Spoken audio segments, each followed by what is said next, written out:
మోషే ద్వారా దేవాతి దేవుడు మానవాళికి ధర్మశాస్త్రాన్ని ఇచ్చాడు.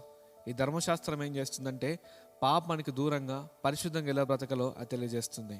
ధర్మశాస్త్రం వచ్చి మనని పరిశుద్ధంగా మార్చలేదు, కానీ పరిశుద్ధంగా ఎలా ఉండాలో కొన్ని స్టాండర్డ్స్ ఇచ్చింది. ఏ విధంగా మనం బ్రతకలో అది తెలియజేసింది. అండ్ పాపపు ఒక శిక్షలు ఏంటో కూడా తెలియజేస్తూ వచ్చింది. సో ఒక సెట్ ఆఫ్ రూల్స్ అండ్ రెగ్యులేషన్స్గా ఉంది. మామూలుగా మనం సమాజంలో చూసినట్లయితే ట్రాఫిక్ రూల్స్ ఉంటాయి. సో రెడ్ సిగ్నల్ ఇస్తే ఆగాలి, గ్రీన్ సిగ్నల్ ఇస్తే వెళ్ళాలి. కానీ చాలామంది కూడా రూల్స్ అండ్ రెగ్యులేషన్స్ ఫాలో అవ్వరు. ఒకవేళ అక్కడ ట్రాఫిక్ పోలీస్ నిలబడి ఎవరైతే సిగ్నల్ జంప్ అవుతారో వాళ్ళకి 2000 చలానా ఇస్తారని చెప్తే ఖచ్చితంగా అందరూ కూడా ట్రాఫిక్ రూల్ ఫాలో అవుతారు. రెడ్ సిగ్నల్ పడ్డందుకు కాదు, అక్కడ పోలీస్ నిలబడినందుకు.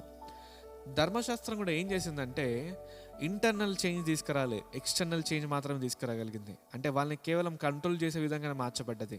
బిహేవియరల్ చేంజ్ మాత్రం వచ్చింది. అంటే వారి యొక్క స్వభావం మార్చబడలేదు, కానీ వాళ్ళ ప్రవర్తనలో కొన్ని రిస్ట్రిక్షన్స్ తీసుకొని వచ్చింది. ఇంకొందరు ఎలా మార్చబడ్డారంటే జంప్ అవుతే ఏముంది, మహా అంటే చలన ఇస్తారు కదా, కట్టేసుకుందాం అని అనుకున్నారు. అలానే తప్పు చేస్తే ఏముంది, పాపం చేస్తే ఏముంది, బలులు ఇస్తే సరిపోతుంది కదా, దేవుడు క్షమించేస్తాడు. బలులు ఎందుకు ఇచ్చాడంటే దేవునితో మరల ఒక సాహసం ఏర్పాటు చేయబడ్డానికి, అంతేగాని పాపాన్ని ప్రోత్సహించడానికి కాదు. చాలామంది కూడా ఏం చేశారంటే వాళ్ళు పాపాన్ని ప్రోత్సహించుకోవడానికి బలులు ఇవ్వడం మొదలుపెట్టాడు.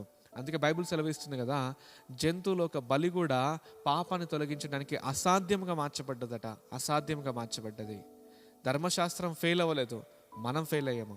ట్రాఫిక్ రూల్స్ అందరు కూడా ఫాలో అవ్వకపోతే సిస్టమ్ ఫెయిల్ అయినట్టు కాదు, సమాజం ఫెయిల్ అయినట్టు. అయితే యేసు ప్రభు ధర్మశాస్త్రాన్ని కొట్టివేయడానికి రాలే, దాన్ని నెరవేర్చడానికి వచ్చాడు. ధర్మశాస్త్రం పాపం నుంచి దూరంగా పరిశుద్ధంగా ఎలా బ్రతకాలో నేర్పించడానికి ప్రయత్నించింది, కానీ మానవాళిగా మనం ఫెయిల్ అయ్యాం. యేసు ప్రభు ధర్మశాస్త్ర ప్రకారంగా నీతిమంతుడిగా తీర్చబడ్డాడు.